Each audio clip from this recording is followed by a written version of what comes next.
আওয়ামী লীগ নয়, ক্ষমতায় যেতে বিদেশি প্রভুদের দাসত্ব করছে বিএনপি। দলটিতে গণতন্ত্র নেই বলে মন্তব্য আওয়ামী লীগের সাধারণ সম্পাদক ওবায়দুল কাদের বলেন, তারা কিভাবে দেশের গণতন্ত্র প্রতিষ্ঠা করবে। সকালে শেরে বাংলা একে ফজলুল হকের মৃত্যুবার্ষিকী উপলক্ষে তার সমাধিতে শ্রদ্ধা নিবেদন শেষে এসব কথা বলেন তিনি। শেরে বাংলা একে ফজলুল হকের ৬২তম মৃত্যুবার্ষিকী উপলক্ষে আলাদা বাণী দিয়েছেন রাষ্ট্রপতি মোহাম্মদ শাহাবুদ্দিন ও প্রধানমন্ত্রী শেখ হাসিনা।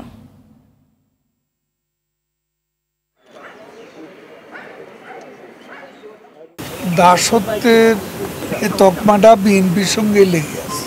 তারাই দাসত্ব করে ক্ষমতা পাওয়ার জন্য।